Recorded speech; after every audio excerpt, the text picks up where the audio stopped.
ومن يضلل فلا هادي له وأشهد أن لا إله إلا الله وحده لا شريك له وأشهد أن محمدا عبده ورسوله لا نبي بعده. يا أيها الذين آمنوا اتقوا الله حق تقاته ولا تموتن إلا وأنتم مسلمون. يا أيها الناس اتقوا ربكم الذي خلقكم من نفس واحدة وخلق منها زوجها وبث منهما رجالا كثيرا ونساء واتقوا الله الذي تساءلون به والأرحام إن الله كان عليكم رقيبا. يا أيها الذين آمنوا اتقوا الله وقولوا قولا سديدا يصلح لكم أعمالكم ويغفر لكم ذنوبكم ومن يطع الله ورسوله فقد فاز فوزا عظيما. أما بعد فإن خير الحديث كتاب الله وخير الهدي هدي محمد صلى الله عليه وسلم وشر الأمور محدثاتها وكل محدثة بدعة وكل بدعة ضلالة وكل ضلالة في النار. Jamaah sekalian, jamaah salat subuh yang semoga selalu dirahmati oleh Allah Subhanahu wa taala.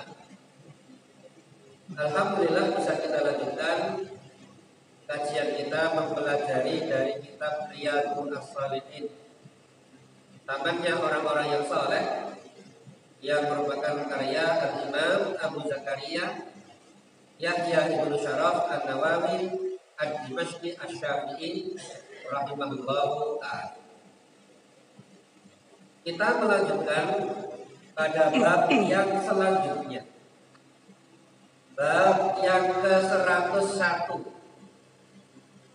Hadisnya hadis yang ke-736. Al-Imam An-Nawawi mengatakan babu la ya'ibut ta'ama wastihbabi madhihi. Bab penjelasan tentang tidak mencela makanan dan disunahkan untuk memuji makanan. Yang mana makanan? Itu adalah anugerah dari Allah. Makanan tidak lain adalah nikmat yang sangat besar dari Allah Subhanahu wa ta'ala, yang sering kita lalai, yang sering kita kurang bersyukur terhadap nikmat makanan ini. Bahkan terkait nikmat ini kita sering mengikuti langkah-langkah syaitan.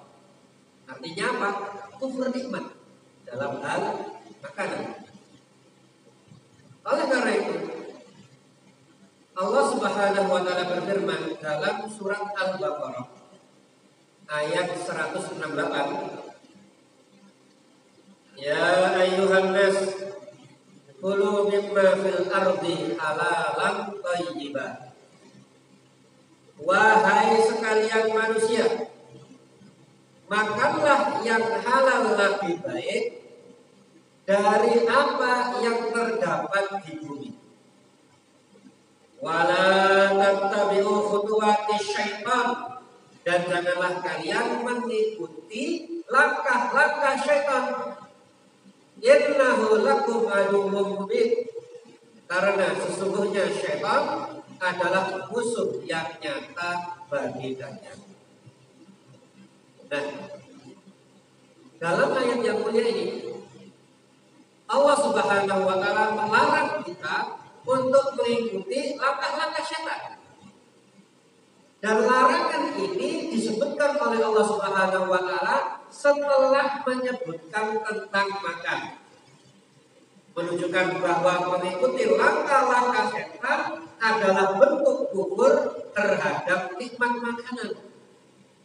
Dan yang namanya setan menyeru manusia untuk berbuat keburukan, setan membiasi maksiat sehingga cara makan yang buruk itu menjadi nampak indah kalau dihiasi oleh syaitan.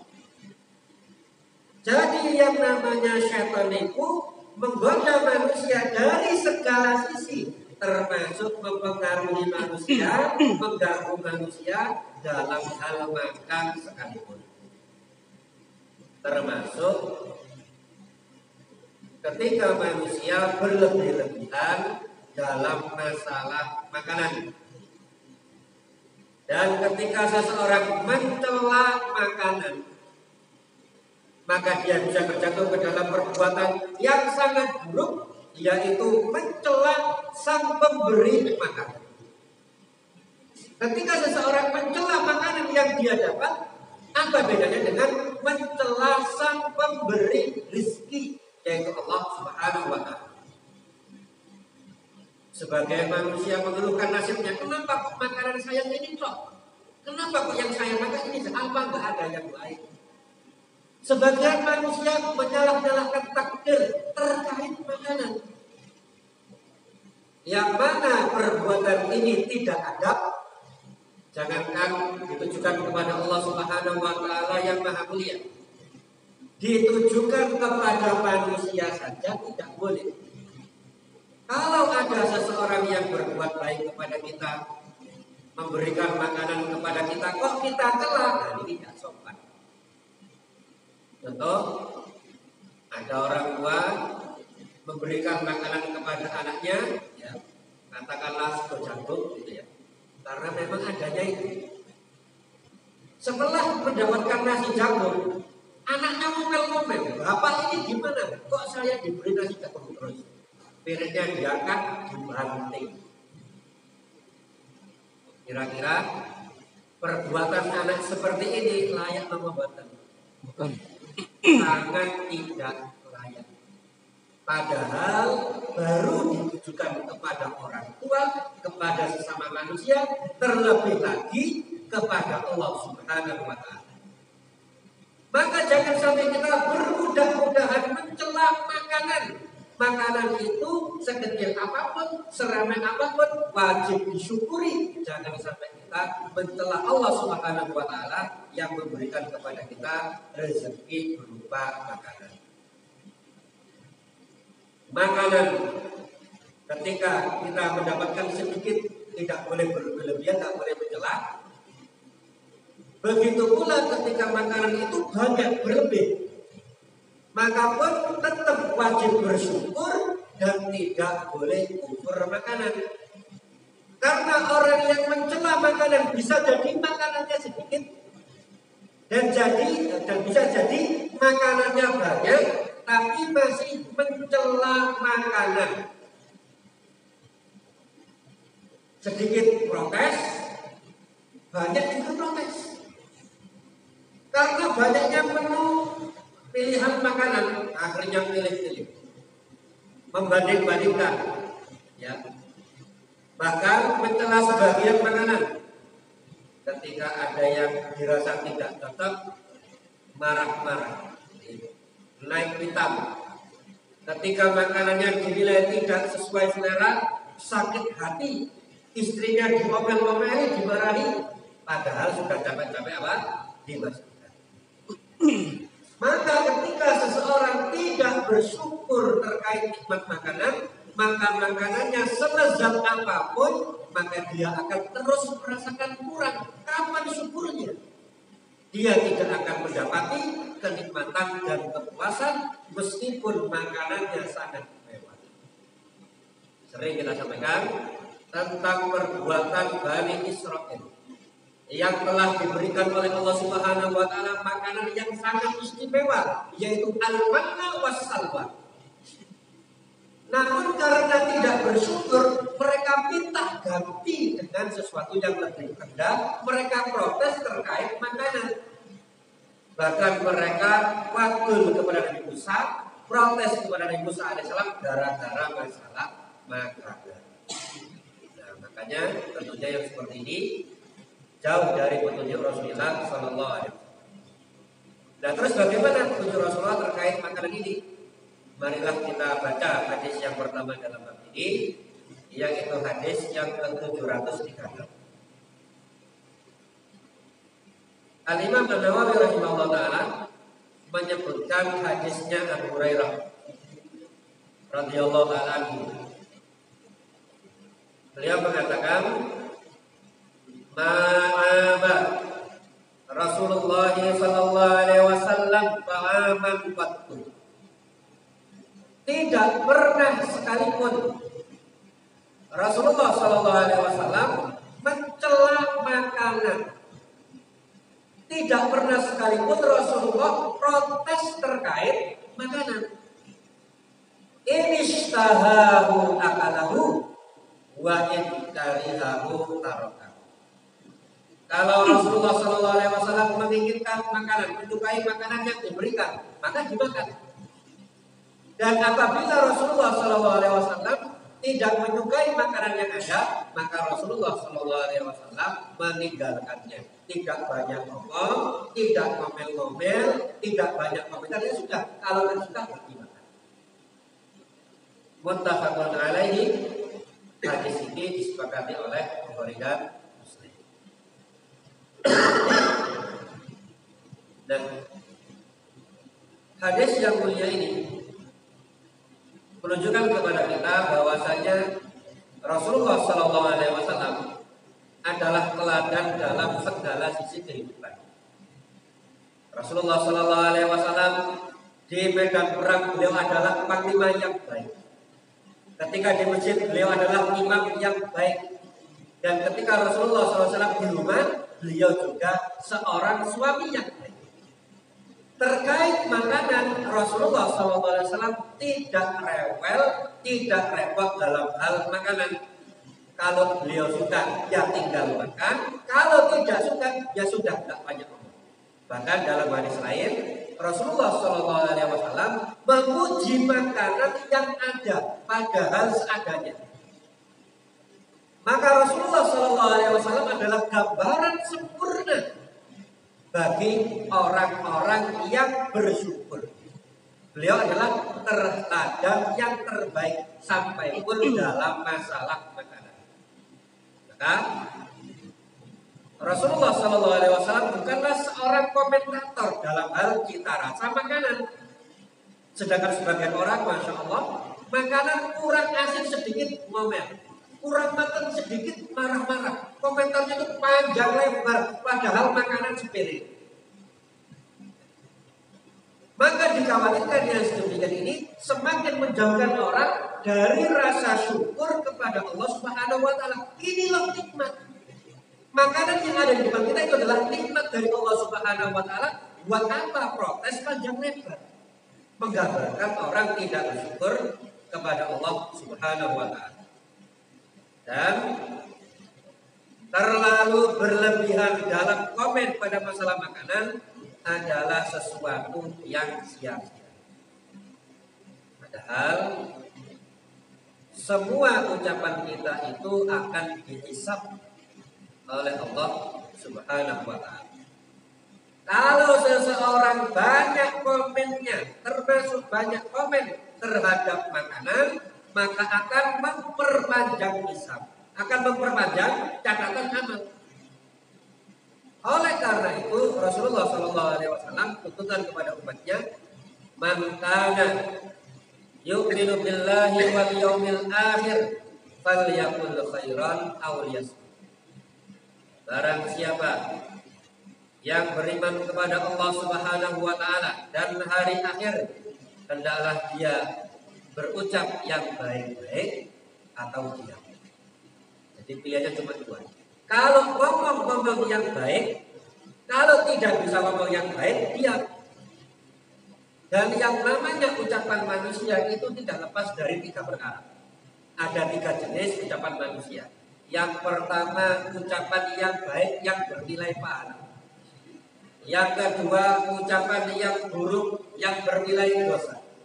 Dan yang ketiga, ucapan yang netral yang tidak dapat pahala meskipun juga tidak berdosa. Maka pilihan yang diberikan oleh Rasulullah SAW itu cuma satu, yang pertama. Jangankan yang berdosa, yang netral sekalipun tidak direkomendasi oleh Rasulullah SAW. yang dituntunkan oleh Rasul ngomong yang baik, yang berpahala. Kalau nggak bisa ngomong ini, diam. Dan berdasarkan pendapat yang paling rajih, seluruh ucapan manusia itu semuanya dicatat dalam catatan amal. Yang dicatat oleh malaikat itu bukan cuma yang bernilai dosa dan pahala saja, tapi yang bernilai netral sekalipun akan dicatat oleh malaikat dalam catatan amal. Sampai seseorang yang berkata aduh, jatuh dia bilang aduh, itu juga dicatat oleh malaikat. Maka beruntunglah orang-orang yang ketika di akhirat menemukan catatan amal di dalamnya banyak istighfar. Ini orang yang beruntung. Ketika dia buka catatan amal, ternyata istighfarnya full istighfar. Ini orang yang beruntung. Tapi kalau seseorang mendapatkan catatan amal, di sini sotone kurang enak, rawone kurang pedas, sambelnya kurang enak, ini tak beruntung ini. Padahal semua ucapan kita dicatat oleh Allah Subhanahu wa Ta'ala. Nah, oleh karena itu, terhadap makanan yang tidak disukai oleh Rasulullah SAW sekalipun, beliau tak banyak komen. Ada seorang sahabat yang bernama Khalid ibn Walid, beliau itu makan daging dog yang dipanggang. Dog itu mirip-mirip nyamuk bentuknya atau mirip iguana. Tapi dog ini halal karena dia makan ketumbuhan. Di sini nggak ada, mungkin ya, adanya di padang pasir. Nah, kalau nyamuk kan makan apa? Makan bangkai, haram ya. Pada yang tahu haram. Yang makan tikus makan bangkai. Tapi kalau dog enggak, dog itu makan tumbuh-tumbuhan dan halal. Tapi yang bentuknya menyeramkan, kayak kadal besar. Sahabat Khalid bin Walid makan di samping Rasulullah SAW dan Rasulullah tidak terbiasa makan itu, maka Rasulullah ikut makan. Kata sahabat Khalid, wahai Rasulullah SAW, apakah ini haram? Tidak, ini tidak haram, hanya saja ini bukan termasuk makanan kaum. Maka Rasulullah SAW cuma menjelaskan hukumnya halal, dan meskipun Rasulullah SAW tidak menyukainya, Rasulullah tidak mencela sedikit pun. Mirip-mirip kalau di negeri kita itu seperti makanan bruto. Ada di antara kita yang masya Allah sempurna bruto. Pokoknya ketemu bakulannya boleh bruto. Sebagian orang gak kedua gak bruto, gak sama sekali. Teman saya yang suka bruto berapa orang ini? Suka semua. Ada yang gak suka? Suka. Masya Allah. Ada orang yang gak suka. Nah, ketika melihat orang makan bruto, waduh, ngomel apa yang mau dimakan gitu. Padahal itu halal. Bruto kalau benar halal. Cuma sebagian orang tidak suka. Ya kalau Rasulullah SAW makan sudah nggak banyak komen. Ini halal, yang mau makan silakan, yang nggak mau makan tidak usah banyak. Nah, beda lagi. Kalau dilihat dari sisi syariat, kalau terkait mewah dan tidaknya, makanan lezat dan tidaknya, kalau terkait cita rasa, Rasulullah SAW tidak rewel. Apa yang ada dimakan. Tapi kalau terkait sisi syariat, maka harus hati-hati dan memperhatikan. Terkait halal haram makanan, terkait kejelasan dan syubhatnya, terkait berkah dan tidaknya, maka itu harus diperhatikan, harus dipelajari dalam rangka tafaqquh fiddin dan menyelamatkan agama kita. Dan di antara pelajaran yang kita dapatkan dari hadis yang mulia ini adalah hendaknya seseorang itu mensyukuri makanan yang ada. Karena ketika seseorang itu fantasinya terhadap makanan terlalu jauh, maka akan menjerumuskannya ke dalam kufur nikmat. Di antaranya dengan cara mencela makanan itu. Padahal Rasulullah SAW memerintahkan kita kalau dalam perkara dunia jangan lihat ke atas, tapi lihatlah yang di bawah kita. Dan makanan dengan segala jenisnya, dengan segala cita rasanya, itu perkara akhirat atau perkara dunia. Kenapa Pak? Akhirat atau dunia ini? Dunia. Masalah dunia. Apakah dengan semakin enaknya makanan tambah pahala? Betul. Apakah kalau orang makan makanan yang biasa, apakah dia mendapatkan dosa? Tidak. Tapi kalau seseorang itu melihat makanan orang-orang yang di atasnya, maka menjadikan dia kufur nikmat dan mencela apa yang ada. Oleh karena itu dalam hadis riwayat ini Rasulullah SAW bersabda, "Unzuru ila man huwa asfala minkum wa la tanzuru ila man huwa fawqakum."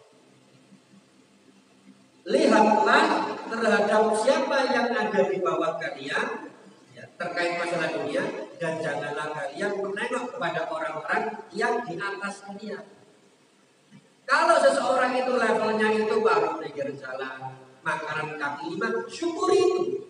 Nah, jangan melihat nanti orang yang biasanya makannya di Spanyol, nanti makan siangnya di Prancis, nanti makan malamnya di negeri mana lagi. Jangan lihat orang-orang yang masuk restoran, begitu masuk langsung keluar sekian juta. Menjadikan kita kurang bersyukur kepada Allah Subhanahu wa Ta'ala. Padahal makanan apapun yang sampai kepada kita sepanjang dia halal dan thayyib, maka itu adalah anugerah yang besar dari Allah Subhanahu wa Ta'ala.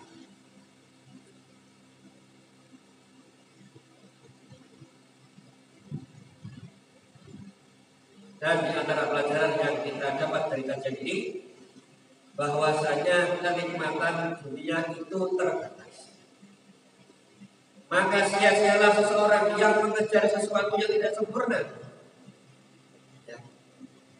Dan nikmat makanan itu adalah termasuk nikmat yang terbatas. Seseorang bisa jadi bisa memiliki, tapi tidak bisa menikmati. Kenapa? Karena adanya keterbatasan. Dan menikmati makanan itu sangat terbatas, terbatas kandungan, terbatas kapasitas perut, dan keterbatasan usia. Seseorang bisa makan bebas, makan apa saja tanpa takut penyakit nuwun sewu, itu umur berapa? Orang makan semuanya dilahap. Gak takut kolesterol, gak takut asam urat, gak takut namanya gula. Kadar gula itu umur kita. Remaja. Anak-anak. Ada remaja ini. Kalau umur 40 ke atas kira-kira harus mikir apa dari? Mikir ini makan masalah benda gue. Ya, gak iso makan kepingin sakit gue orang iso. Lah oleh karena itu dalam masalah makanan itu adalah nikmat yang terbatas. Maka apapun yang diberikan oleh Allah Subhanahu wa Ta'ala, maka kita wajib mensyukurinya. Nah, ada pun dari yang selanjutnya.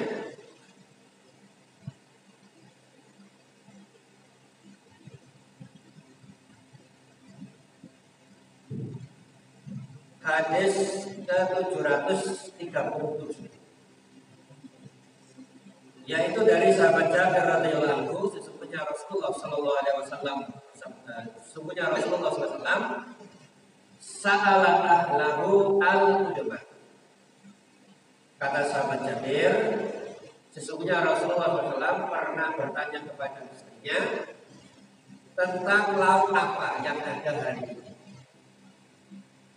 Faqalu ma indana illa fadlun, maka keluarganya mengatakan, istrinya mengatakan, wahai Rasulullah, kami tidak punya apa-apa wahai Rasulullah, kecuali khallun. Khallun itu cuka. Faja'a bihi faja'ala yakul. Maka Rasulullah SAW pun minta itu dihadirkan, dan kemudian Rasulullah SAW makan. Dan sambil makan Rasulullah SAW mengatakan nikmal udhul khal, nikmal udhul khal. Sebaik-baik makanan adalah cuka, sebaik-baik makanan adalah cuka. Rawahu Muslim. Hadis ini disepakati, hadis ini diriwayatkan oleh Imam Muslim. Maka dalam hadis yang mulia ini Rasulullah SAW memuji cuka. Jadi kan makanan orang Arab dulu itu roti, gitu ya. Gempung dia makan itu diadon, kemudian dipanaskan, jadilah roti. Yang enak itu kalau dikasih daging, ya, dikasih makanan campuran yang mewah-mewah. Tapi kalau dikasih cuka, ini termasuk makanan-makanan yang biasa atau makanan-makanan yang kurang dari biasa. Makanan seadanya. Tapi Rasulullah SAW meskipun adanya itu dimakan oleh Rasulullah SAW dan Rasulullah SAW memuji makanan tersebut. Nah, oleh karena itu Imam Nawawi rahimahullah ta'ala menuliskan bab dan disunnahkannya memuji makanan. Dan yang namanya memuji makanan itu lebih aman. Kenapa? Karena makanan tidak bisa ujung. Beda dengan manusia nih. Kalau memuji manusia harus hati-hati. Kenapa? Karena kalau memuji manusia itu bisa. Karena kalau manusia dipuji, dia bisa besar kepala. Kalau manusia dipuji, dia bisa lupa daratan, ujub, lupa bersyukur kepada Allah Subhanahu wa ta'ala. Tapi kalau memuji makanan, makanannya tidak bisa ujub. Dalam Sahih Bukhari pernah dikatakan bahwasanya seorang laki-laki pernah memuji orang yang lain di depan Rasulullah SAW, maka Rasulullah bersabda, "Wailah, fataqta uluka sahibik, fataqta uluka sahibik." Celaka kamu. Kamu telah menyembelih leher kawanmu. Kamu telah menyembelih leher kamu. Kenapa? Karena yang namanya pujian itu membahayakan. Pujian bisa menjadikan orang lupa. Tapi tidak demikian dengan memuji makanan. Karena kalau seseorang itu memuji makanan, ini bisa membuat senang orang yang membeli. Meskipun makanan yang diberikan itu makanannya biasa, tapi kalau dipuji, rasa senangnya luar biasa. Dan termasuk amalan yang paling dicintai oleh Allah Subhanahu wa ta'ala adalah menjadikan seorang mukmin senang. Membahagiakan seorang mukmin itu adalah salah satu amalan yang sangat dan paling dicintai oleh Allah Subhanahu wa ta'ala. Dalilnya apa? Dalilnya adalah sebuah hadis yang mana Rasulullah SAW bersabda, "Ahabbun nasi ilallahi anfa'uhum linnas." Manusia yang paling dicintai oleh Allah adalah yang paling bermanfaat bagi manusia. Wa ahabbul a'mali ilallah, dan amalan yang paling dicintai oleh Allah adalah surur yudkhiluhu ala muslim, yaitu kebahagiaan yang dimasukkan ke dalam hati seorang muslim. Maka membahagiakan seorang muslim adalah ibadah yang sangat dicintai oleh Allah. Terlebih lagi membahagiakan istrinya sendiri. Dia sudah muslimah, kemudian istrinya, keluarganya. Maka panjenengan bisa panen pahala setiap hari. Kenapa? Dengan uji masakannya istri, bukan malah ngomel-ngomel. Kalau istrinya masak terus adem, Masya Allah, ini makanan terbaik yang dimasak oleh wanita terbaik. Dalam arti terbaik sama makan, gitu ya. Gak masalah. Ya. Masya Allah, goreng kasih misalnya, ini adalah makanan yang paling baik yang saya makan hari ini. Dalam arti itu, gak masalah. Membahagiakan istri sendiri, istrinya adalah seorang muslimah, dan itu adalah perkara yang baik, amalan yang dicintai oleh Allah Subhanahu wa ta'ala. Dan hadis yang mulia ini menunjukkan kepada kita akan ketawadhuan Nabi Muhammad SAW. Beliau tidak muluk-muluk terkait makanan yang ada di makan. Allah alam ini jenis juga apa nih makan roti itu kan enaknya dikasih misis, dikasih selai kan gitu, dikasih mentega kayak gitu kan enak. Kalau zaman dulu dicampur dengan daging itu enak. Tapi ini tidak. Rasulullah SAW makan makanan roti dicampur dengan cuka. Iya, makanan biasa lah. Nanti Rasulullah SAW tawadhu, Rasulullah makan dan Rasulullah SAW memuji makanan tersebut. Nah, oleh karena itu, ketika kita bertamu dan disuguhi makanan oleh tuan-tuan, begitu pula ketika kita diundang makan, maka di antara sunnah yang bisa kita kerjakan adalah memuji baik makanannya, meskipun aslinya makanannya makanan biasa. Mas, terima kasih Pak, ini makanan yang luar biasa. Katakan seperti itu. Bukan malah request yang aneh-aneh, bukan malah komentar yang aneh-aneh.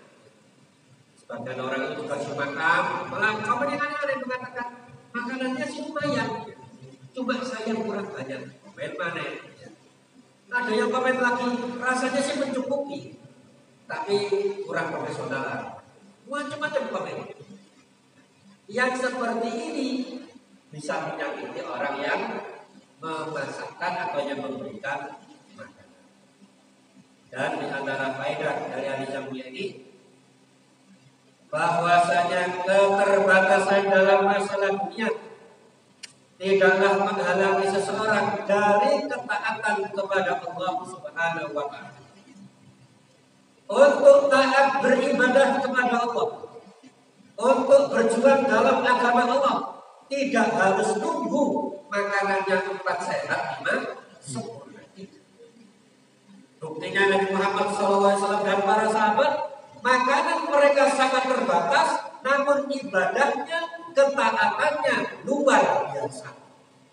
Mereka hijrah, mereka menuntut ilmu, mereka berdakwah, mereka berjihad, padahal makanannya seadanya.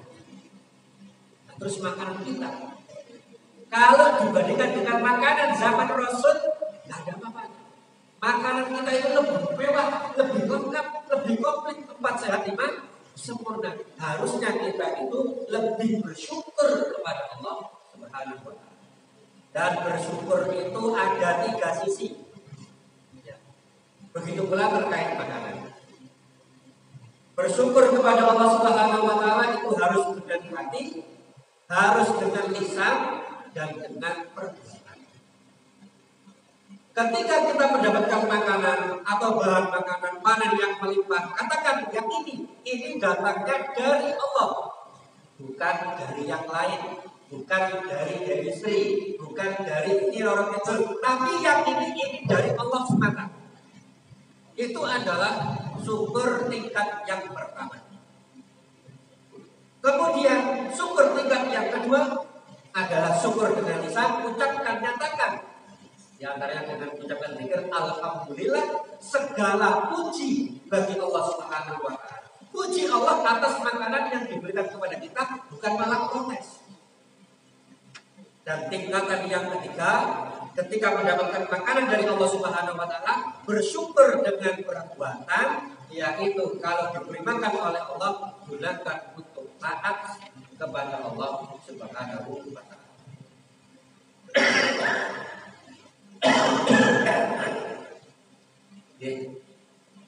Sekian yang mau disampaikan. Barangkali ada yang ditanyakan, monggo saya. Kan biasanya kita ini jalan-jalan ke suatu daerah, ke Bromo misal. Warung itu kan di daerah dekat padang pasirnya itu banyak warung-warung di atas itu. Kita tidak tahu yang jual ini orang Islam atau bukan, karena di sana juga yang orang Hindu pun juga sama-sama pakai sarung kan, laki-lakinya. Nah itu kita ini untuk mau makan ke warung itu gimana Ustaz? Kondisinya gitu loh. Jadi kalau bisa diambil hukuman tempat tersebut, misalkan tempat tersebut adalah tempatnya orang Muslim, maka silahkan makan di situ. Tapi kalau nampak ciri-ciri makanan tersebut makanan yang haram, maka jangan dimakan. Kita boleh melakukan jual beli dengan orang-orang kafir, dan kita juga boleh makan makanan yang dijual orang kafir. Boleh tidak? Boleh. Ada orang kafir menjual kerupuk kulit, dimakan. Tapi kalau kerupuknya kerupuk kulit babi, ya jangan dimakan. Bahkan sembelihannya orang ahli kitab itu boleh dimakan. Kenapa? Yahudi dan Nasrani. Nah, oleh karena itu, kalau kita itu meragukan suatu tempat, apakah makanannya ini halal apa haram, sedangkan di situ banyak orang kafir menjual makanan yang haram, maka yakinkan terlebih dahulu atau tanya kepada orang yang mengerti daerah itu. Nah, kalau di daerah tertentu seperti daerahnya Mas Abu Hanifah itu, nah, nanti ada ciri-cirinya. Oh, kalau warung ini ada tulisan Arabnya, oh itu Muslim, nanti halal makan itu. Tapi kalau di warung ini misalkan ada patungnya, ada berhalanya, oh berarti ini warungnya orang kafir, jangan makan di situ. Kenapa? Khawatir ada makanan yang haram yang jangan di. Tapi muamalah dengan orang kafir itu tidak masalah jual beli. Ya, kita beli makanan yang halal dari mereka tidak masalah. Kalau kita ke warungnya orang kafir beli kacang tidak masalah. Tapi kalau makanannya haram maka tidak diperbolehkan. Ya. Misalnya kan yang makanannya itu ayam, tapi kan nggak tahu ayamnya itu disembelih secara Islam atau tidak.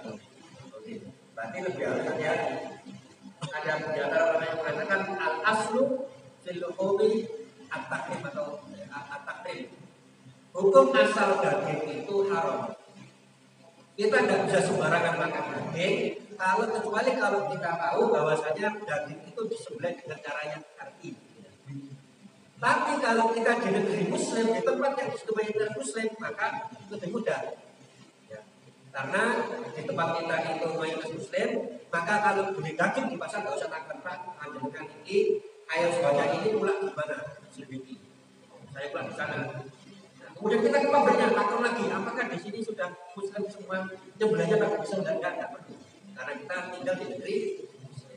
Tapi kalau kita di negeri di situ banyak orang kafir yang nyembelih sembelihnya tidak sah, maka perlu investigasi lebih lagi, atau cari makanan yang lain yang lebih aman.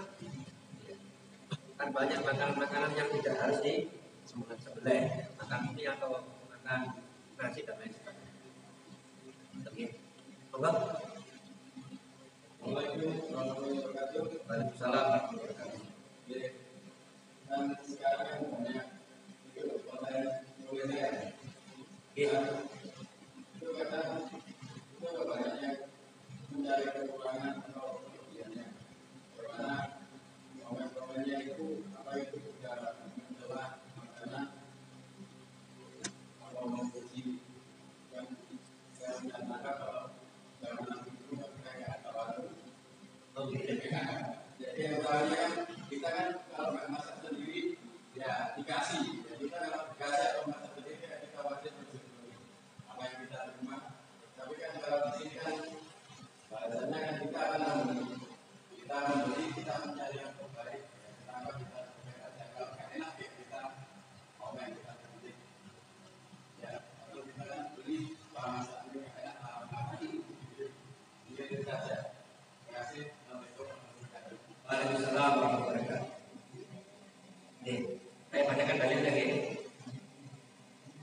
Surat Al-A'raf ayat 31. Allah Subhanahu wa taala berfirman, "Ya bani Adam khudhu zinatakum inda kulli masjidin. Kulu washrabu wa la tusrifu innahu la yuhibbul musrifin." Wahai bani Adam, pakailah pakaianmu yang indah di setiap memasuki masjid, makanlah dan minumlah, dan janganlah kalian berlebih-lebihan. Sesungguhnya Allah Subhanahu wa taala tidak menyukai orang-orang yang berlebihan. Jadi Makan minum itu adalah perkara paling mubah. Silakan makan, silakan minum, tapi jangan berlebih-lebihan. Kalau kita bahas makanan dari sisi medis, ini yang sehat, ini yang tidak sehat, ini bahaya bagi penderita kolesterol, ini berbahaya bagi penderita asam urat. Silahkan, karena itu masalah medis. Tapi kalau yang dikomentari itu cita rasa, ya, maka ini masuk dalam perbuatan berlebih-lebihan dalam bermakanan, ya, dalam hal makanan. Kita sibuk mencari komentar orang tentang masalah makanan, berjam-jam habis gara-gara komen makanan. Padahal makanan itu akan berakhir di tempat yang sama. Tapi kalau berkaitan dengan masalah medis, monggo. Di sana misalkan ya, di sana ada warung yang mengganggu kesehatan, masaknya dengan masakan yang berbahaya, silakan.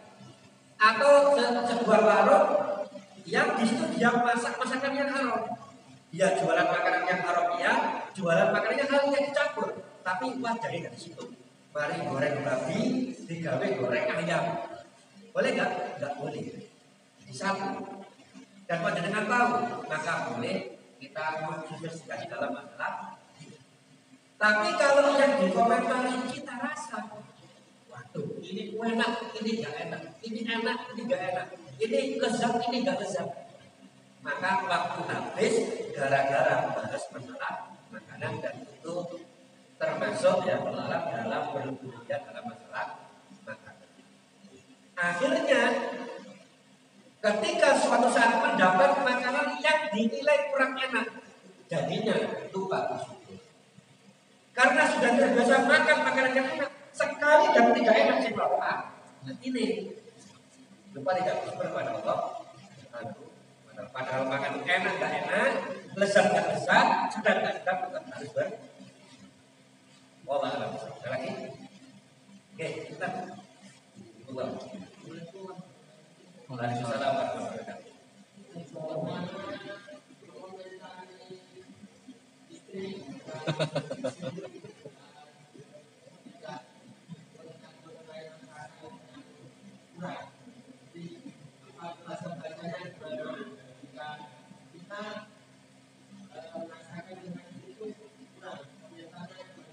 Oke. Cara yang terbaik adalah cara yang digunakan oleh Rasulullah SAW. Kalau makanan itu beliau suka sudah dimakan. Ada yang mengatakan ujian terbaik bagi seorang koki itu adalah piring yang kosong. Kenapa? Dimakan itu sudah merupakan ujian tingkat tinggi. Masak, sapakul tekakul. Dan ujian. Makan sayur asam sak pagi habis. Itu ujian bagi orang yang masak. Tapi cukuplah menjadi sebuah peringatan atau catatan bagi orang yang masak kalau makanannya nggak laku. Dan Rasulullah SAW kalau sudah dimakan, kalau dia sudah nggak banyak makan, cukup nggak makan, nanti orang yang masak tahu sendiri. Tapi kalau kita katakan, ngerti tak bedanya gula ambek iya, sama kok sekolah makan sih, itu menyakiti namanya. Wis balik tak kandani, nek masak itu lomboknya 10, kok gak di rumah, kok pikir dari endi. Ini namanya menyakiti hari istri. Padahal level pedesnya lombok itu macam-macam ya, tergantung musim ya. Ada lombok itu yang besar tapi tidak, ada lombok yang kecil tapi karena sebagainya. Jadi kalau kita ingin yang terbaik, maka seperti Rasulullah, kalau sudah yang dimakan, itu sudah merupakan ujian. Tapi kalau nggak suka, ya sudah nggak makan, itu sudah menjadi takdir bagi yang masa cukup. Allah alam. Monggo Barok. Ya.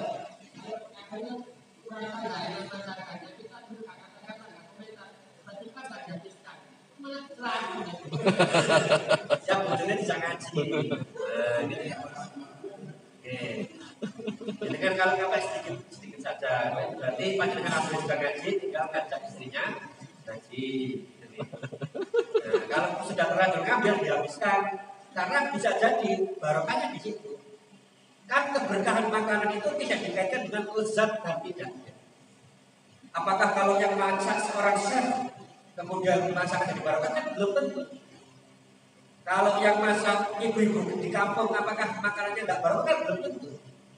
Tapi keberkahan dalam makanan itu dikaitkan dengan sunnah Rasulullah Shallallahu Alaihi Wasallam.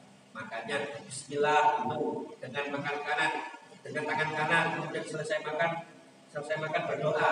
Dan makanan yang tersisa itu dihabiskan, bahkan yang tersisa dimakan di tangan itu dijilati. Itu sunnah Rasulullah Shallallahu Alaihi Wasallam, begitu menghargai nikmat makanan sampai ada upo. Itu apa nih? Upo itu bulir nasi yang jatuh itu diambil dimakan. Bahkan yang bisa dicari juga nih sesepi. Sesepi itu apa? Nama bahasa Inggrisnya dihisap. Itu sunnah Rasulullah Shallallahu Alaihi Wasallam, dilakukan oleh orang paling mulia Nabi Muhammad Shallallahu Alaihi Wasallam. Ini terakhir apa Rabbin? Oke. Apakah ada hukumnya atau dampak ketika kita makan itu bersuara atau sambil berbicara? Kalau bahasa Jawa itu kecapan, itu yang pertama. Terus yang kedua itu bunyi kecapan Ustaz. Ketika kita menilai makanan seseorang, itu niat kita itu baik atau istilahnya bukan bercanda. Tapi ketika orang yang masak itu tersinggung. Nah, ini kita belajar dari sisi makanan yang bukan dari mana. Kita melihat niatnya atau tersinggungnya. Dan kita kan menghibur bahwasanya makanan itu baik, tapi harus seperti ini. Perbuatan itu tidak ada niatnya. Nah, kita melihat niatnya atau tersinggungnya orang tersebut. Terima kasih Pak.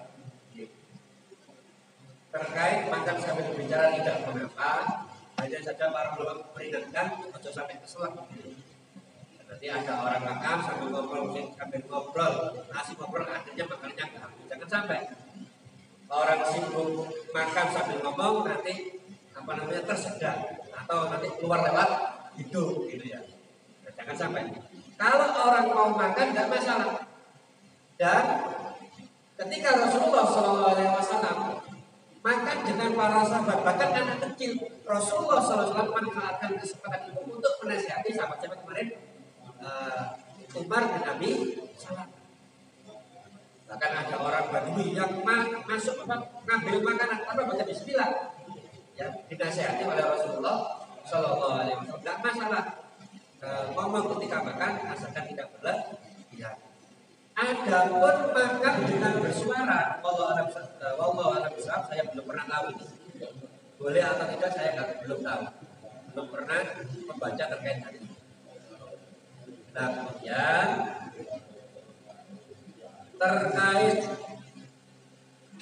bercanda masalah makanan, maka Rasulullah SAW juga bercanda, tapi tidak ada yang keluar dari mulut Rasulullah SAW illal haq, kecuali kebenaran. Jadi sekali-sekali bercanda silahkan, asalkan jangan setiap saat bercanda. Bercanda boleh, tapi tidak boleh berlebihan. Dan ketika bercanda tidak boleh bohong. Karena termasuk orang yang celaka adalah dia berkata-kata meskipun bercanda, tapi dalam rangka menjadikan manusia tertawa, padahal isinya dusta. Celakalah bagi orang yang berbicara dengan maksud ingin membuat orang tertawa, padahal yang dikatakanlah dusta, wailun lahu, celakalah baginya, celakalah baginya. Nanti gini. Maka silakan bercanda, tapi ingat tidak boleh bohong. Kadang orang bercanda, tenang, kalau sampai lewat pasar ini sebut nama saya, nanti orang semua takut pada saya. Ini bercanda apa enggak? Bercanda, tapi betul enggak kalau dia sebut namanya sak pasar laku? Anda bohong, enggak boleh, meskipun bercanda. Nah, oleh karena itu banyak sekali dari saja yang diucapkan oleh manusia itu yang isinya kebohongan. Akan aku ambil bintang, Mempetikkan rembulan ini kan apa namanya? Ini kan apa namanya? Bohong ini kan benar. Nah maka kalau mau bercanda silakan, tapi ingat ada rambu-rambunya. Yang pertama tidak boleh berbicara, bercanda terus. Nah akhirnya nggak ada keseriusan. Kemudian yang kedua, jangan sampai ketika bercanda kata-katanya mengandung kedustaan. Rasulullah SAW juga bercanda, tapi yang dibercandakan oleh Rasul itu tidak lain apa? Kontennya adalah tetap kebenaran. Jadi meskipun bercanda tidak ada kedustaan. Wallahu a'lam. Sampun apa namanya? Sampun? Oke, demikian yang dapat disampaikan. Kalau ada benarnya maka hal itu semata-mata dari Allah Subhanahu wa taala, dan apabila ada kesalahan maka hal itu disebabkan karena kekurangan kami pribadi, mohon dimaafkan. Dan tutup, subhanaka Allahumma wa bihamdika asyhadu an la ilaha illa anta astaghfiruka wa atubu ilaik. Wassalamualaikum warahmatullahi wabarakatuh.